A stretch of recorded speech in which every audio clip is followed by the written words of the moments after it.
ప్రియమైన దేవుని వాళ్ళరా,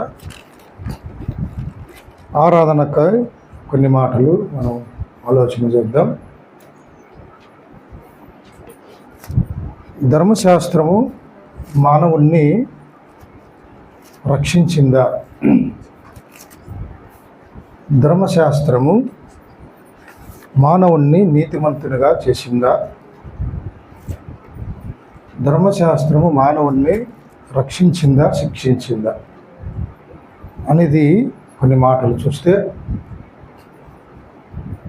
ధర్మశాస్త్రము అనగా మరి ప్రతి మనిషి కూడా ధర్మంగా నడుచుకునే శాస్త్రాన్ని ధర్మశాస్త్రం అంటాము. అందులో కొన్ని విధి విధానాలు ఉంటాయి, ఎన్నో ఆజ్ఞలు ఉంటాయి. అంటే రూల్స్ అండ్ రెగ్యులేషన్స్ అన్నీ కూడా ఆ యొక్క ధర్మశాస్త్రంలో ఉంటాయి. ఈ రోజున ప్రతి ఒక్కరికి కూడా, ప్రతి మతానికి కూడా ఒక ధర్మశాస్త్రం అనేది ఉంటుంది. అయితే క్రైస్తవులైనటువంటి మనకు కూడా ప్రారంభంలో దేవుడు ఒక ధర్మశాస్త్రాన్ని ఇచ్చాడు. అది ఎవరికి ఇచ్చాడు అని అంటే ఇశ్రాయేలుకి. ఎవరికి ఇచ్చాడు అనగా ఇశ్రాయేలు వారికి. అందులో ఏమున్నాయి అనేది మనం చూస్తే, ఆ ధర్మశాస్త్రములో ఏమున్నాయి, ఆ ధర్మశాస్త్రము ఎవరికి ఇచ్చాడు, అందులో ఏమి పొందపరచబడ్డాడు అనేది చూస్తే, రోమిలకు రాసిన పత్రిక 9వ అధ్యాయము, రోమిలకు రాసిన పత్రిక 9వ అధ్యాయము 4వ వచనం చదువుకుందాము. రోమిలకు రాసిన పత్రిక 4వ అధ్యాయము 9వ అధ్యాయము 4వ వచనం. వీరు ఇశ్రాయేలీయులు దత్తపుత్రత్వమును మహిమయు నిబంధనలు ధర్మశాస్త్ర ప్రధానమును అర్చనాచారాదులను వాగ్దానములు వీరివి. ఇక్కడ మనం చూస్తే మరి యొక్క ధర్మశాస్త్రం అనేది ఎవరికి ఇచ్చాడు అని అంటే ఇశ్రాయేల్ అయిన వారికి, ఇశ్రాయేల్కి ఇచ్చాడు. మరి ఇందులో ఏమేమి ఉన్నాయంటున్నాడంటే దత్తపుత్రత్వమును, మహిమయు, నిబంధనలను, ధర్మశాస్త్ర ప్రధానమును, అర్చనాచారాదులను, వాగ్దానాలు అనేవి ఇందులో ఉన్నాయి. ఒక ధర్మశాస్త్రాన్ని వారికి ఇచ్చాడు. ప్రధానంగా ఆజ్ఞలు వీరికి ఇవ్వడం జరిగింది. అలాగే విధులు కూడా ఇవ్వడం జరిగింది. ఆజ్ఞలు ప్లస్ విధులు 600కు పైగా విధులు ఉన్నాయి. ఆజ్ఞలు కూడా చాలా ఉన్నాయి. అయితే 10 మాత్రమే మనకు దేవుడు ఆ యొక్క 10 ఆజ్ఞలను స్పెసిఫిక్గా మరి కలిగి ఉండాలని ఆ యొక్క పాత నిబంధనలో మనం చూడొచ్చు. మరి ఈ యొక్క ధర్మశాస్త్రము యూదులకు ఒకటే, ఇశ్రాయేలుకు ఒకటేనా, లేకపోతే ఇంకా ఎవరికైనా ఇచ్చాడా అనేది మనం చూస్తే, ఈ ధర్మశాస్త్రము ఇంకా ఎవరికి ఇచ్చాడు? తిమోతికి రాసిన మొదటి పత్రిక, తిమోతికి రాసిన అపోస్తలుడైన పౌలు తిమోతికి రాసిన మొదటి పత్రిక 11వ అధ్యాయంలో, తిమోతికి రాసిన మొదటి పత్రిక 1వ అధ్యాయము 11వ వచనం చదివితే, ఆ సువార్త విషయంలో అయినను శ్రీమంతులకు దేవుడు నాకు అప్పగించిన ఆయన మహిమ సువార్త ప్రకారము ధర్మశాస్త్రము ధర్మ విరోధులకును అవిధేయులకును భక్తిహీనులకును పాపిష్టులకును అపవిత్రులకును మత దూషకులకును పితృహంతకులకును మాతృహంతకులకును నరహంతకులకును వ్యభిచారులకును పురుష సంయోగులకును మనుష్య చోరులకును అబద్ధికులకును అప్రమాణికులకును హితబోధకు విరోధి అయిన వాడు మరి ఎవడైనా ఉండి ఎడలా అట్టి వానికి నియమింపబడిను గాని నీతిమంతునికి నియమింపబడలేదంట. ధర్మశాస్త్రము ఎవరికి నియమింపబడలేదు? నీతిమంతునికి నియమింపబడలేదు. మరి లోకములో నీతిమంతుడు ఎవరైనా ఉన్నారా? ఎవరు లేరు. అందుకే ఇక్కడ లిస్ట్ ఇచ్చినాడు. ధర్మశాస్త్రము ఇశ్రాయేలు వారికి ఇచ్చాడు. ఎందుకు ఇచ్చాడు అని అంటే, ప్రారంభంలో వీళ్ళు తమకు ఇష్టానుసారంగా వీళ్ళు జీవిస్తున్నారు.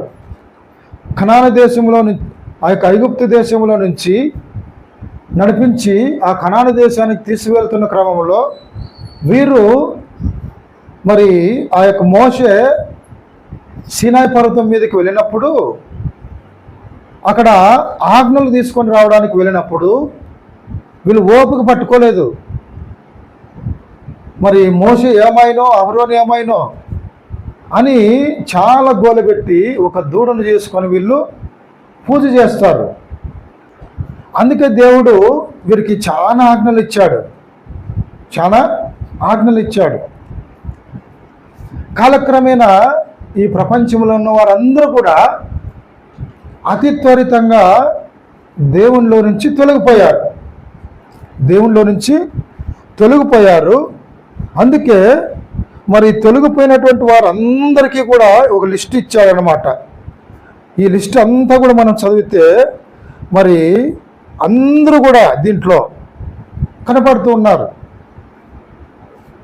ఈ యొక్క ధర్మశాస్త్రము నీతిమంతునికి నియమింపబడలేదని ఎవడైనా ఎరిగి ధర్మానుకూలముగా దాన్ని ఉపయోగించడలా ధర్మశాస్త్రము మేలైనదని మనం ఎరుగుదము. మరి యొక్క ధర్మశాస్త్రము దేవుడు ఇశ్రాయేలు వారికి ఇచ్చాడు. మరి యొక్క ధర్మశాస్త్రాన్ని ఇచ్చిన తర్వాత మీరు నా మాట వింటే మీరు బాగుపడతారు అన్నాడు. మిమ్మల్ని స్వకీయ జనముగా నేను చేసుకుంటానన్నాడు. దత్తపుత్రత్వమును అన్నాడు కదా ఇక్కడ 9వ అధ్యాయంలో. వీరు ఇశ్రాయేలీయులు దత్తపుత్రత్వమును మహిమయు నిబంధనలను ధర్మశాస్త్ర ప్రధానమును అర్చనాచారాలను వాగ్దానములు ఇవన్నీ కూడా మీకే ఇచ్చాను. ఇవన్నీ కూడా మీవే. వీరిని ప్రత్యేకంగా ఎన్నుకున్నాడు దేవుడు. ప్రపంచంలో ఏ జనముకు లేనటువంటి, ఏ జాతికి లేనటువంటి వీరిని ఎన్నుకొని ఏం చేశాడు ఒకసారి చూస్తే, మరి ద్వితీయోపదేశకాండంలో 7వ అధ్యాయము 6వ వచనాన్ని ఒకసారి మనం చూస్తే వారిని ఏమని పెట్టి పిలుస్తున్నాడో. ద్వితీయోపదేశకాండము మరి 7వ అధ్యాయము ఇక్కడ ఏమంటున్నాడు? మీరు మీ దేవుడైన యెహోవాకు ప్రతిష్ఠిత జనము అన్నాడు. ఎవరు? ఇశ్రాయేలైన వారు. మీరు మీ దేవుడైన యెహోవాకు ప్రతిష్ఠిత జనము. నీ దేవుడైన యెహోవా భూమి మీదనున్న సమస్త జనముల కంటే నేను ఎక్కువగా ఎంచి నిన్ను తనకు స్వకీయ జనముగా ఏర్పరచుకొనెను. స్వకీయ జనముగా ఏర్పరచుకున్నాడు. ప్రతిష్ఠిత జనముగా ఏర్పరచుకున్నాడు. ఇదే మాట కూడా నిర్గమకాండము 19వ అధ్యాయంలో కూడా మనం చూస్తే, నిర్గమకాండము 19వ అధ్యాయము అక్కడ కూడా 5వ అధ్యాయం చదువుకుందాం. 19:5 వచనం.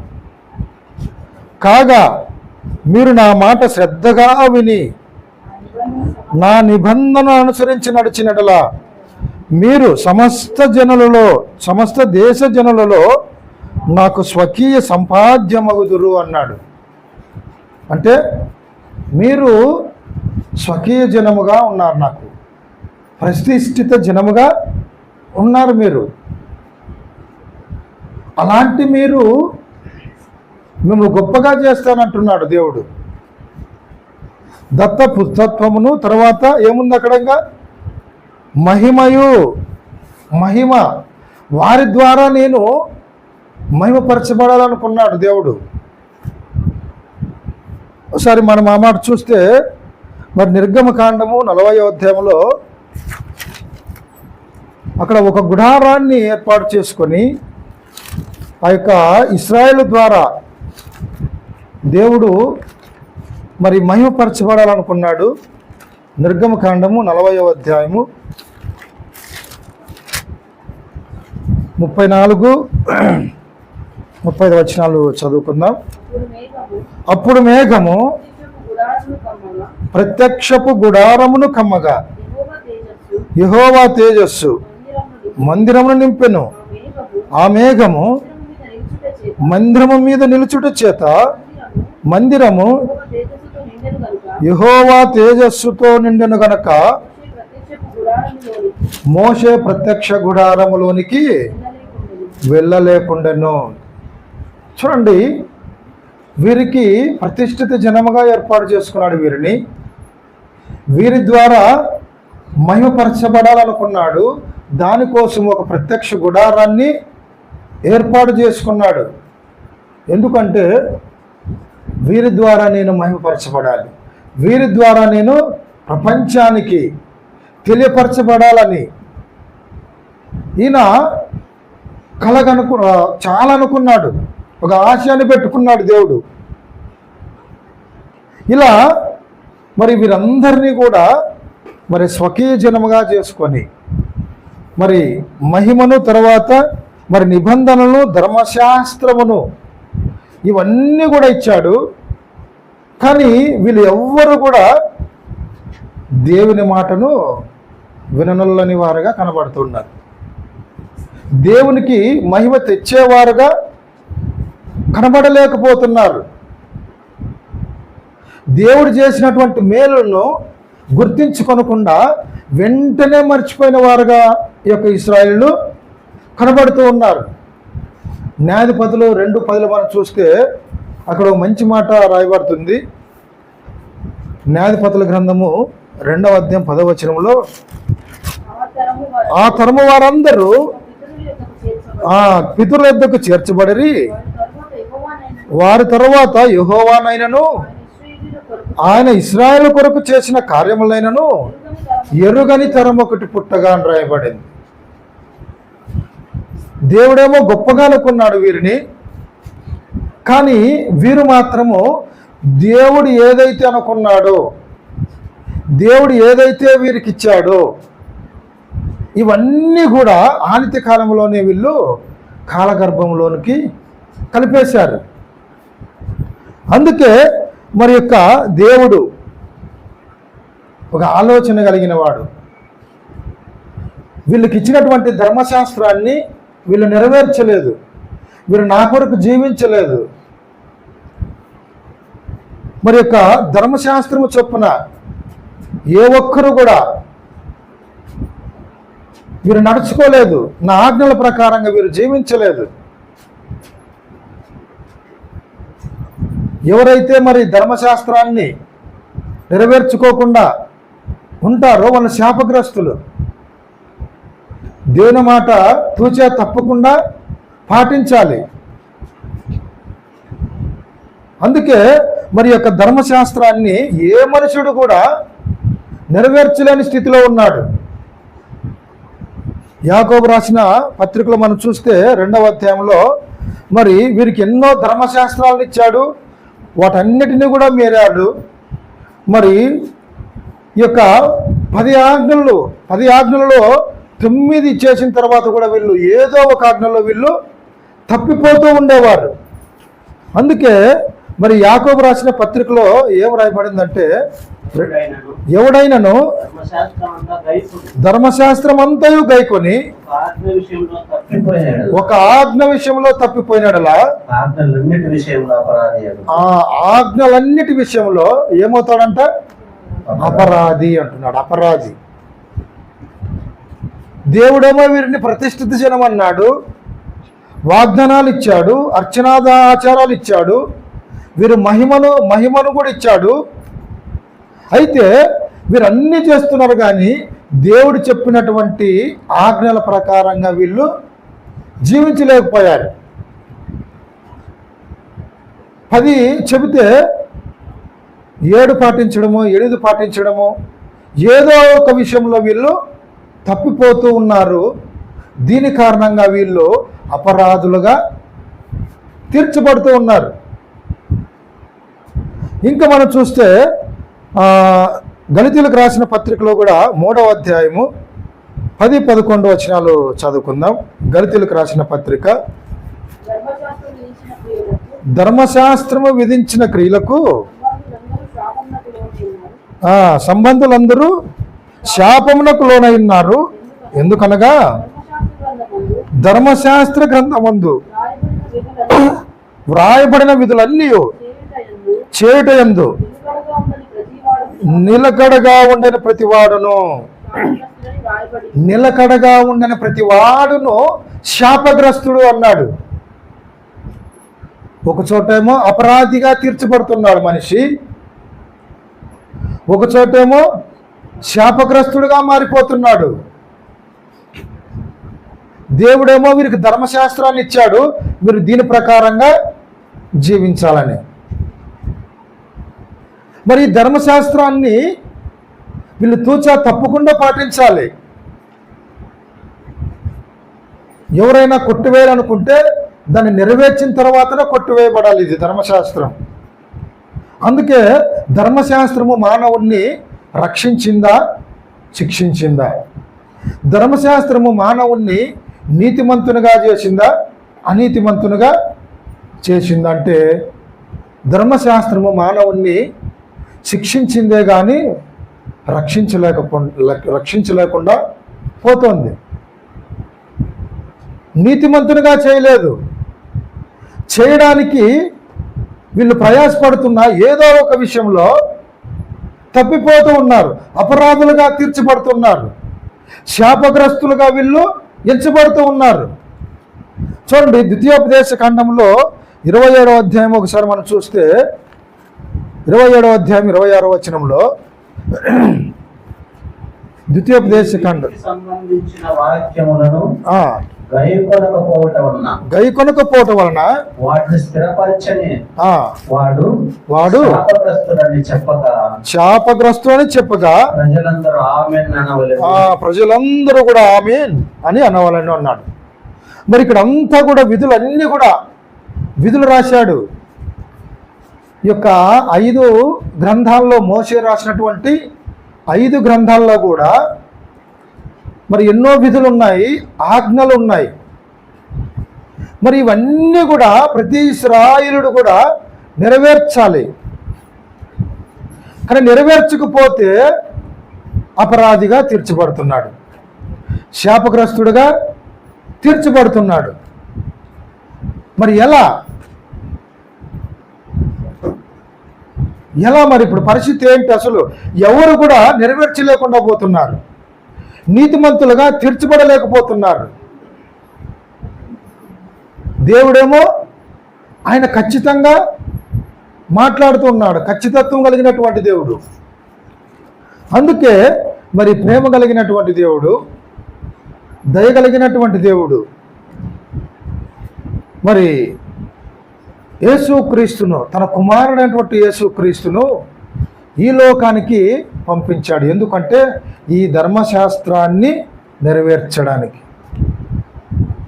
భూమి మీద పుట్టిన ప్రతి ఒక్కరు కూడా ఈ ధర్మశాస్త్రాన్ని ఎవ్వరు కూడా నెరవేర్చలేదు. అందుకే మరి ధర్మశాస్త్రాన్ని నెరవేర్చడానికి, ధర్మశాస్త్ర సంబంధమైన నీతి విధి నెరవేర్చబడడానికి అంటాడు. చూడండి, రోమిలకు రాసిన పత్రిక 8వ అధ్యాయంలో మనం చూస్తే 4వ వచనం ఒకసారి మనం చూద్దాము. 3-4 కలిసి ఉన్నాయి అవి. రోమిలకు రాసిన పత్రిక శరీరమును అనుసరింపక ఆత్మను అనుసరించి నడుచుకుని మన యందు ధర్మశాస్త్ర సంబంధమైన నీతి విధి నెరవేర్చబడి ఉందని పాప పరిహారము నిమిత్తము దేవుడు తన సొంత కుమారుని పాప శరీరాకారముతో పంపి ఆయన శరీరమందు పాపమునకు శిక్ష విధించాడు. ఇక్కడ మనం చూస్తే ధర్మశాస్త్రాన్ని ఎవరైతే పాటించుకోకుండా ఉంటారో వారు అపరాధులుగా తీర్చబడుతున్నారు. మరి అపరాధులుగా తీర్చబడుతున్నటువంటి వీరు నిరపరాధులుగా కావాలంటే దేవుడు పాత నిబంధనలో 5 రకాలైనటువంటి బలులను ఏర్పాటు చేశాడు. 5 రకాలైనటువంటి బలులు లేవీ కాండంలో చూడొచ్చు. అవన్నీ కూడా పాప పరిహారార్థ బలి, సమాధాన బలి, నైవేద్య బలి, ఇలా రకరకాలైనటువంటి బలులు ఉన్నాయి. మరి యొక్క బలులను అర్పించడానికి దేవుడు ఒక క్రమాన్ని ఏర్పాటు చేశాడు. ఎందుకంటే మీరందరూ కూడా అపరాధులుగా తీర్చబడుతున్నారు. కాబట్టి మీరేమి చేయాలంటే నాకు పాప పరిహారార్థ బలిగా మరి ఒక దూడను కానీ పొట్టేలను కానీ ఇవన్నీ కూడా మీరు అర్పించాలి అన్నాడు. అయితే మరి బీద వాళ్ళు ఏం చేయాలంటే పక్షులను, గువ్వలను, వీటన్నిటిని కూడా వీళ్ళు అర్పించాలి. అయితే దేవుడు ఇవన్నీ చూస్తున్నాడు. అయితే వీళ్ళు పాపము చేస్తూ ఉన్నారు, బలులు అర్పిస్తున్నారు. పాపము చేస్తున్నారు, బలులు అర్పిస్తున్నారు. పాపము చేయడంలో పొరపాటున వీళ్ళు పాపం చేయలేదు, అలవాటుగా వీళ్ళు పాపం చేస్తున్నారు. ఎలా చేస్తున్నారు? అలవాటుగా. అందుకే సంఖ్యాకాండంలో ఆ మాట మనం చూస్తే సంఖ్యాకాండము 15వ అధ్యాయాన్ని ఒకసారి మనం చూద్దాం. సంఖ్యాకాండము 15వ అధ్యాయము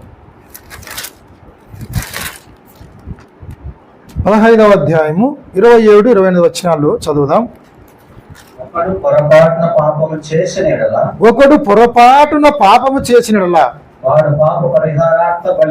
వాడు పాప పరిహారార్థ బలిగా ఏడాది ఆడ మేక పిల్లను తీసుకొని రావాలను. పొరపాటున యెహోవా సన్నిధిని దానిని చేసిన గనక తెలియకయే పాపము చేసిన వారి నిమిత్తము యాజకుడు ప్రాయశ్చిత్తము చేయును. వాడు క్షమాపణ నొందును. ఇక్కడ మనం చూస్తే ఒకడు పొరపాటున పాపము చేసినడల్లా. ఇప్పుడు మనం అందరం ఆలోచన చేస్తే పొరపాటున పాపం చేస్తామా, అలవాటుగా పాపం చేస్తామా? పొరపాటును కూడా నేను తప్పు మాట్లాడినట్టుంటాం మనం చాలామంది కదా. కానీ ఈ ఇశ్రాయేలు ఏం చేశారంటే ప్రారంభంలో పొరపాటుగా పాపం చేస్తున్నారు. పొరపాటు జరిగింది ప్రభు అంటే సరేలేని దేవుడు వారిని క్షమించి వదిలేసేవాడు. పొరపాటు జరిగింది, నా పిల్లలు తప్పు చేశారు, ఇగో వీళ్ళని క్షమిస్తున్నాను అని దేవుడు ఆ బలును స్వీకరించేవాడు. కాలక్రమేణా ఏమైందంటే యెషయా గ్రంథానికి వచ్చేపాటికి వీళ్ళు ఎక్కువ పాపం చేశారంట. ఎక్కువ అసలు ఇక అలవాటు అయిపోయిందంట. అలవాటు హోషేయ గ్రంథం 4వ అధ్యాయంలో మనం చూస్తే అక్కడ ఇంకా తీవ్రంగా మాట్లాడుతాడు దేవుడు. చూడండి, హోషేయ గ్రంథాన్ని ఒకసారి 4వ అధ్యాయంలో అక్కడ కనికరము లేదు. మరి హోషేయ గ్రంథము 4వ అధ్యాయంలో ప్రారంభ వచనం నుంచి మనము చదువుకుందాం. అక్కడ ఇశ్రాయేలు వారలారా యెహోవా మాట ఆలకించుడి, దేవుని గూర్చినటువంటి జ్ఞానమును దేశమందు లేకపోవడం చూచి ఆ, యెహోవా దేశ నివాసులతో వ్యాజ్యమాడుచున్నాడు. అబద్ధ సాక్ష్యం పలుకుటయు అబద్ధ సాక్ష్యము పలుకుటయు, మాడుటయు అబద్ధమాడుటయు, చేయుటయు హత్య చేయుటయు, దొంగలించుటయు, వ్యభిచరించుటయు వాడు కాయను. ఏమైందంట వీళ్ళకి? వాడు కాయను. మరి ధర్మశాస్త్రము ఇప్పుడు ఎవరికి ఇచ్చాడు అని అంటే, ఇక్కడ ఈ లిస్టులో ఉన్నటువంటి వారు ఎక్కడ కనపడుతున్నారంటే తిమోతికి రాసిన మొదటి పత్రికలో మనం చూస్తున్నాం. ధర్మశాస్త్రము ఎవరికి ఇవ్వబడిందంటే హత్య చేసేవారికి కదా, తర్వాత అబద్ధ సాక్ష్యము పలికేవారికి, అందరికీ ధర్మశాస్త్రం ఇవ్వబడింది. మరి ఇవి చేయకుండా ఎవరైనా ఉంటున్నారా? తిమోతికి రాసిన మొదటి పత్రికలో మనం చూస్తే ఆ లిస్టులో మనం ఉన్నామేమో. అందుకే మరి ఇన్ని పొరపాట్లు, ఇన్ని తప్పులు చేస్తున్నటువంటి ఈ మనిషిని దేవుడు క్షమించాలనుకున్నాడు, క్షమాభిక్ష పెట్టాలనుకున్నాడు. ధర్మశాస్త్రాన్ని ఎవరు కూడా నెరవేర్చలేకపోతున్నారు, పాటించలేకపోతున్నారు. ఏదో ఒక విషయంలో వీళ్ళు తప్పిపోతూ ఉన్నారు. అందుకే దేవుడు కనికరం కలిగినటువంటి దేవుడు ఒక నిర్ణయాన్ని తీసుకున్నాడు.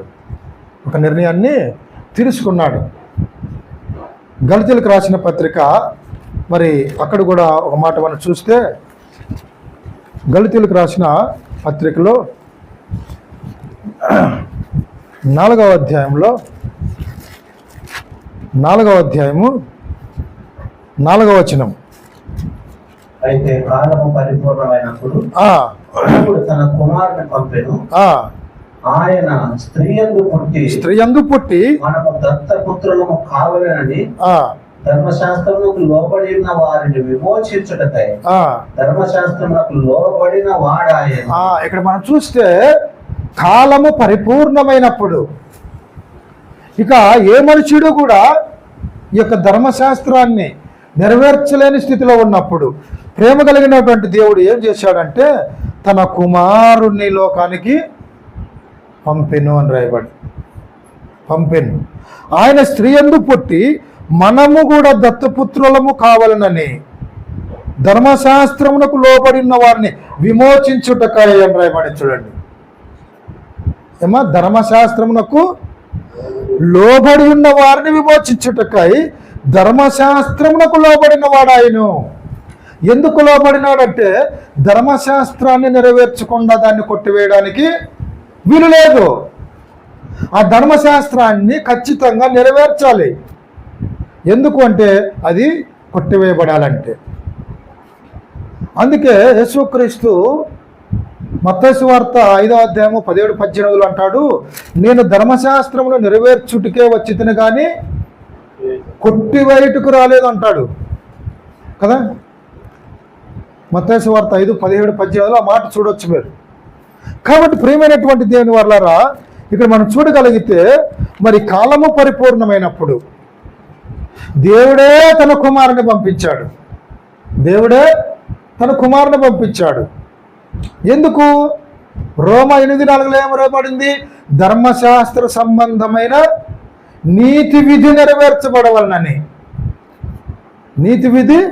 నెరవేర్చబడవలనని పాప శరీరాకారముతో తన కుమారుడైనటువంటి యేసుక్రీస్తుని లోకానికి పంపించాడు.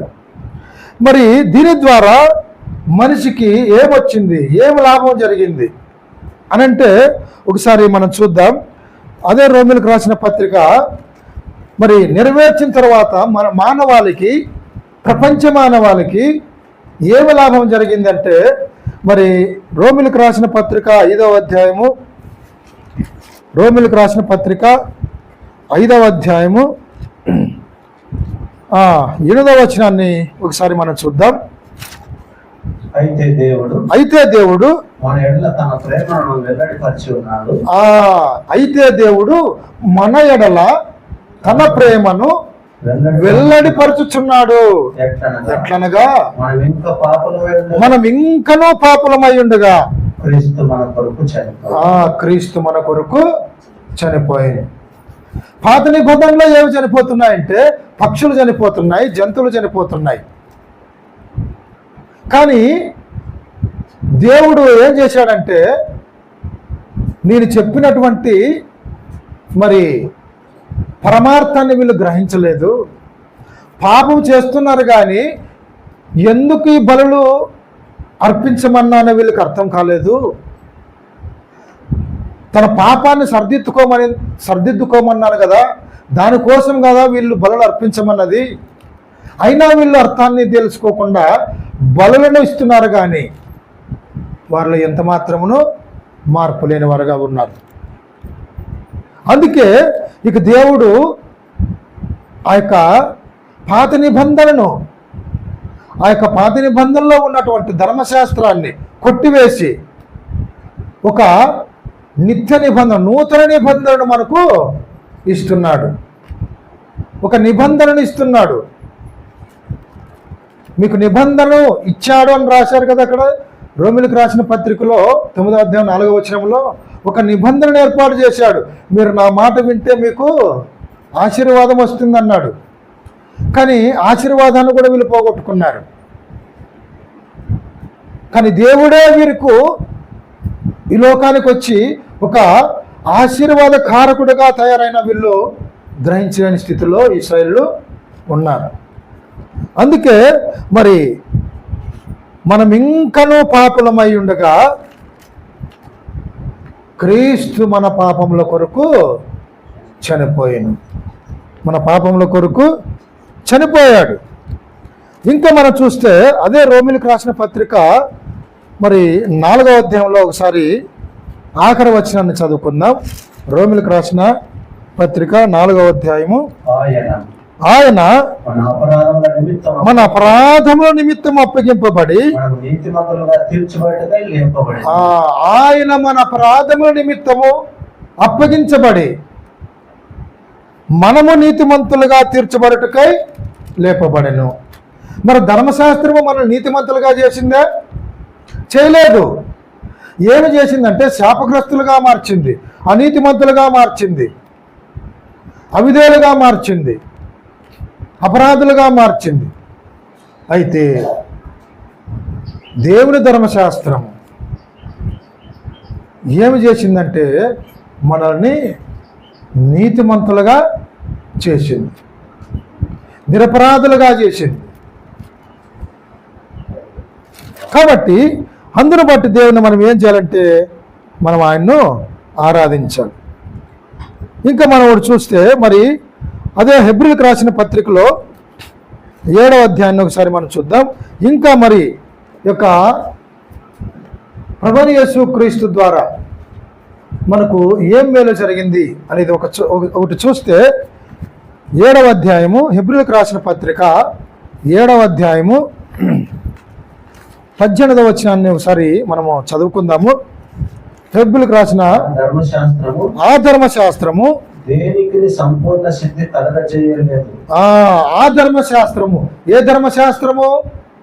మోషే రాసిన ధర్మశాస్త్రము, యూదులకు ఇశ్రాయేలుకు ఇచ్చినటువంటి ధర్మశాస్త్రము ఏం కలగజేయలేదంట? సంపూర్ణ సిద్ధి కలగజేయలేదు. మానవుణ్ణి సంపూర్ణ మానవునిగా అంటే సంపూర్ణ నీతిమంతునిగా చేయబడలేదు. అందుకే ఆ ధర్మశాస్త్రము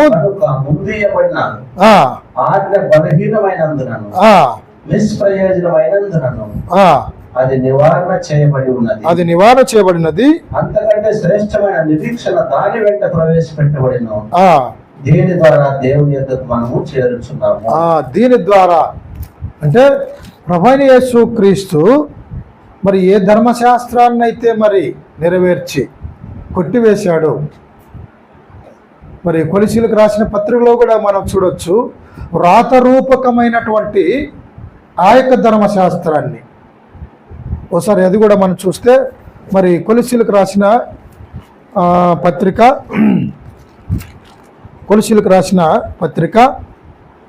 2వ అధ్యాయము 13-14 వచనాలు మనం చదువుకుందాం.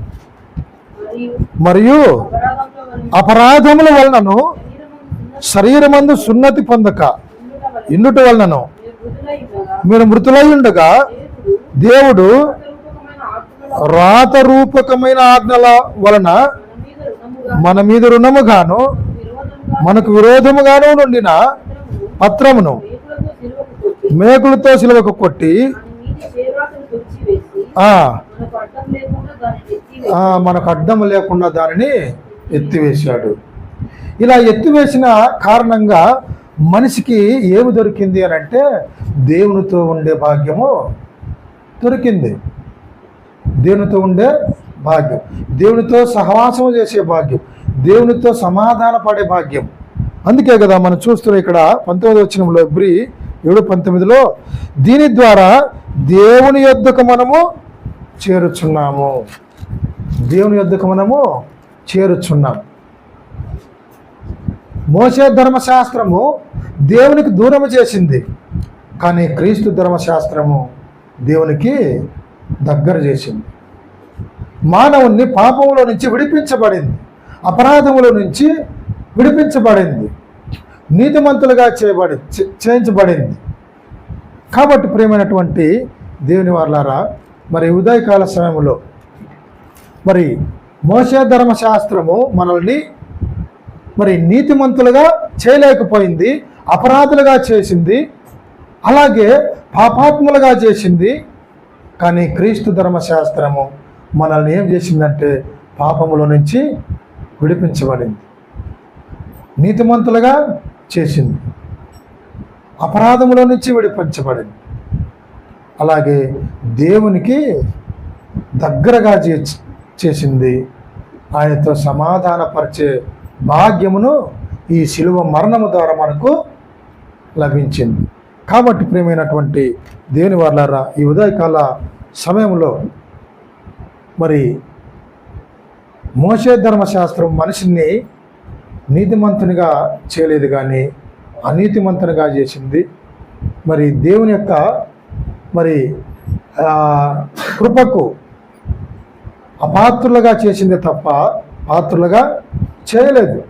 కానీ క్రీస్తు ధర్మశాస్త్రం మానవుని రక్షించింది, మానవుని కాపాడింది, అలాగే సమస్త దుర్నీతి నుండి మనల్ని విమోచించింది. కాబట్టి అట్టి అనుభవం కలిగినటువంటి వారమై దేవుని మనము ఆరాధించి ఆయన్ని స్తుతించి మరి ఆయన గణపరచాలని ఈ ఉదయకాల సమయంలో దేవుడు మనల్ని కోరుకుంటున్నాడు. అట్టి భాగ్యము మనందరికీ దయచేయునుగాక. ఆమేన్. చిన్న ప్రార్థన చేసుకుందాం. పరిశుద్ధుడా, మహోన్నతుడా, మీకు స్తోత్రాలు తండ్రి. అవునైనా మరి మోషే ధర్మశాస్త్రము మమ్మల్ని అపరాధులుగా చేసింది, అనీతిమంతులుగా చేసింది. అయితే మీ కుమారుడైనటువంటి ధర్మశాస్త్రము తండ్రి పాపంలో నుంచి విడిపించి మమ్మల్ని నీతిమంతులుగా చేసిందని తండ్రి, మరి ఇందును బట్టి ప్రభా మీ సన్నిధిలో మేము ఒప్పుకుంటున్నాం. ఇదిగో ప్రభా, మరి మేమందరం కూడా తండ్రి మిమ్మల్ని ఆరాధించడానికి వచ్చినటువంటి మమ్మల్ని మీ ఆరాధనలకు ప్రభా మరి పాత్రలుగా చేయమని మా ప్రభును రక్షకుడైనటువంటి యేసుక్రీస్తు నామములో ప్రార్థిస్తున్నాము తండ్రి. ఆమేన్. ఆమేన్.